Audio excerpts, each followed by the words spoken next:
Assalamualaikum warahmatullahi wabarakatuh. Halo semuanya, perkenalkan saya Akbar. Selamat datang di Yaping hari kelima.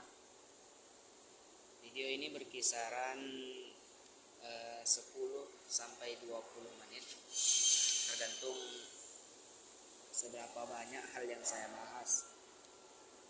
Video ini ditujukan untuk saya sendiri, dikarenakan saya ingin meningkatkan public speaking saya, dan bisa dibilang untuk self branding atau memperkenalkan diri saya ke beberapa jaringan media sosial, sehingga kedepannya saya bisa dikenal di media itu.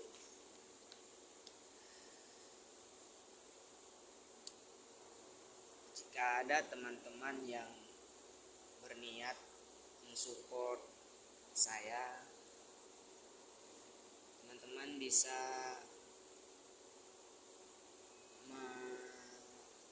menulis di kolom komentar apa saja hal yang ingin dibahas, dan nanti saya akan berterima kasih atas bantuan atau support dari teman-teman. Yaping hari kelima,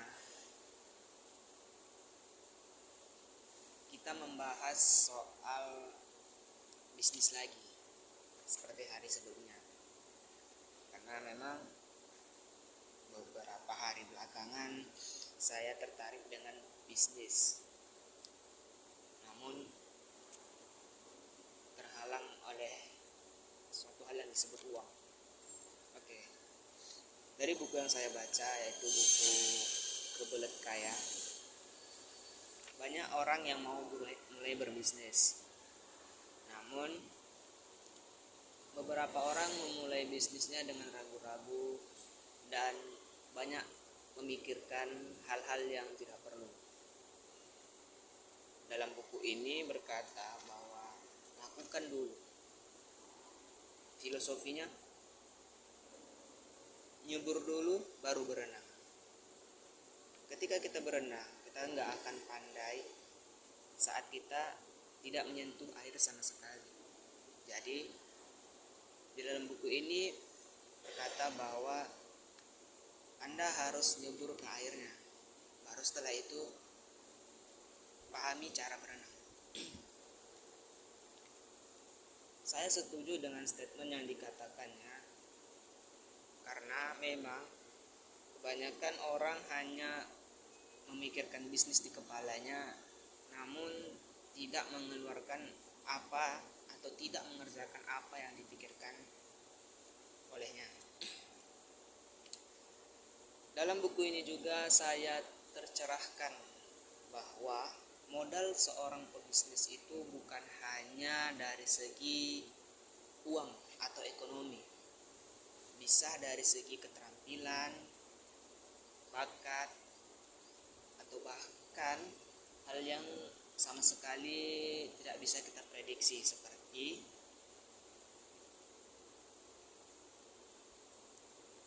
wajah atau rupa diri sendiri. Itu bisa dikategorikan sebagai modal pebisnis. Nah, ketika memulai bisnis, seseorang akan bersaing dengan pebisnis lain, dan alangkah baiknya berbisnis dapat dilakukan dengan cara berkelompok. Dan pebisnis biasanya menemukan sebuah kelompok itu di tongkrongan atau di circle-nya, yang dimana pebisnis sangat membutuhkan anggota kelompok agar dapat menjalankan bisnisnya. Bisa kita menjalankan bisnis seorang diri, namun pressure atau tekanan yang dialami oleh pebisnis yang sendiri dengan pebisnis yang menggunakan tim itu jauh berbeda. Dan perkembangan suatu bisnis juga atau ide-ide suatu bisnis juga tak luput dari berkomunikasi antara sesama pebisnis. Dan ya, yang saya bilang tadi, modal atau hal yang bisa dikategorikan sebagai modal itu bisa sahabat sendiri. Maksudnya gini, ketika kita mengendarai mobil, ibaratkan sahabat itu mobilnya dan kita setirnya. Kita bukan saling memanfaatkan, kita bukan saling menjatuhkan, kita saling memanfaatkan. Ya, kita harus mengendarai mobil agar sampai ke tujuan. Jadi istilahnya simbiosis mutualisme. Dan dalam buku ini juga saya tercerahkan pada hal yang namanya kejujuran. Ya, kalian tidak salah dengar, banyak pembisnis yang saat ini menargetkan orang-orang yang tidak paham dengan apa itu bisnis dan bagaimana cara kerjanya, sehingga orang tersebut ditipu atau tertipu dengan hal-hal yang membingungkan dari bisnis ini. Bukan hanya sesama pembisnis, tapi konsumen juga sering terjebak oleh masalah ini. Dan dalam buku ini saya tercerahkan karena buku ini mengajarkan kita sebuah kejujuran yang tak kalah penting untuk mengembangkan suatu bisnis. Ada sebuah contoh di mana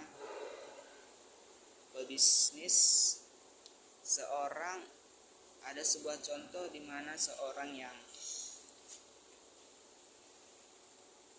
melakukan atau berbisnis atau berusaha atau mempunyai usaha itu dia memiliki sebuah modal. Yang tadi saya sebutkan ada beberapa macam modal, yaitu ini salah satunya kejujuran dan rasa percaya antar konsumen dan produsen.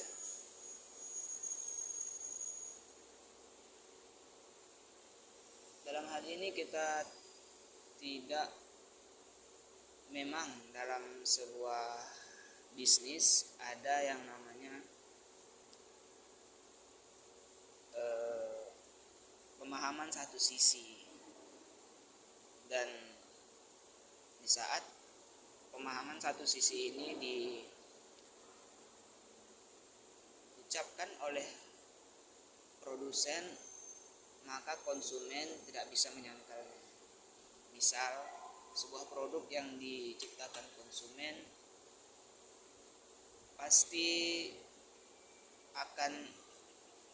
pasti produsen yang lebih tahu dari konsumen. Namun alangkah baiknya pebisnis mengedukasi atau memberitahukan yang sebenarnya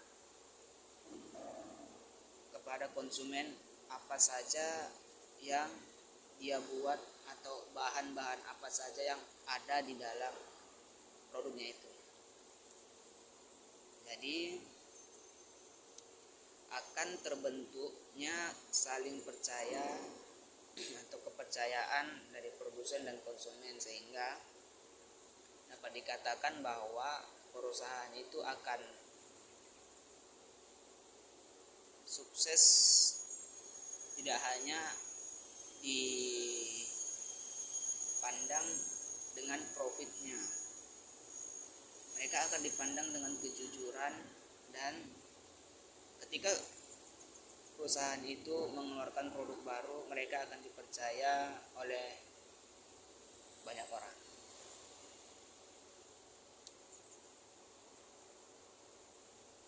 Sekian dari saya tentang buku yang saya baca. ini hanya sebagian dari sedikit isi dalam buku ini. Saya juga mengagumi isi buku yang dibuat oleh Mardigu, WP, dan teman-temannya. Mereka sangat antusias untuk menjadikan seseorang entrepreneur,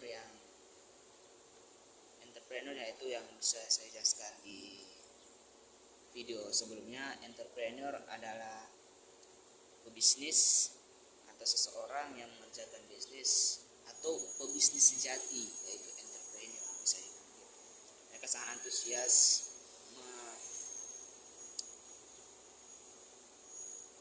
mengedukasi pebisnis agar menjadi entrepreneur.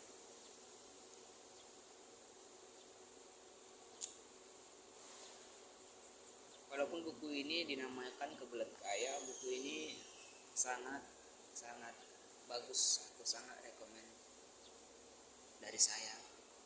Ketika teman-teman ingin tertarik atau mau berbisnis, saya sarankan baca dulu buku ini, karena yang saya katakan tadi hanya sebagian kecil dari isi dalam buku. Kedepannya saya akan membahas banyak buku seperti ini atau isi-isi dalam buku ini, sehingga bisa lebih jelas atau bisa lebih terorganisir apa yang saya bahas. Tidak seperti video-video sebelumnya yang membahas tentang hal-hal yang kurang bermanfaat. Mungkin dari